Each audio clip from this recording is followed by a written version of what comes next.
תמר, מה את מברכת את מירב? שהיא תראה את המקדש וגם זה יהיה לה עוד יום הולדת. אמן! עכשיו, נועה, מה את מברכת את מירב? כן? תגידי פת על הסוס? יום שמח.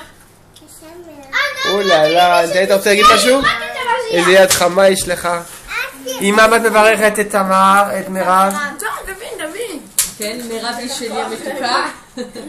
אחרי 3 ברכות שכבר נתתי. אז אני אגיד למירב היא המתוקה, שתמשיך תמיד להביא לנו נחת כמו שהיא עושה עד היום. אמן! שרה, עוד ברכה? שתמשיך לעבוד דוגמה לאחיותיה. שרה? שתזכה לראות את המשיח, כמו שאמרתי קודם, ושיהיה לה אריכות ימים, ואמרתי 3 פעמים, 1000 פעמים. מגניב אריכות ימים 3 פעמים.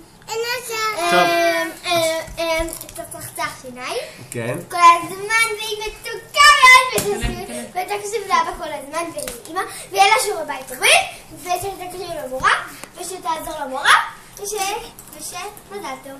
טוב, תודה רבה, אמן.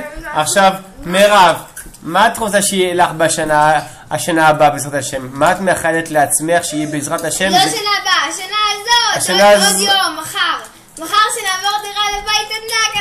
כמה קומות? 7 קומות. כמה חדרים? 13 חדרים. ואת מתחייבת לכל הניקיון? שמעת הניקיון של הבית? כן? כן. את כל הקומות הלוך חזור?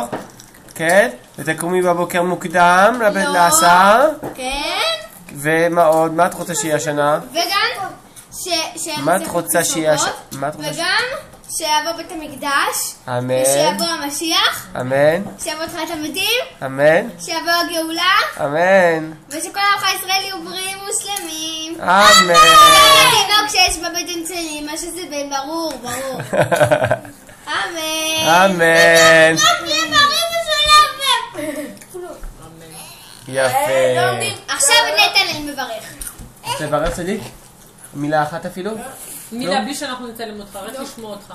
טוב, יאללה, אז חג שמח, יום הולדת שמח למירב, עד 120 שנה.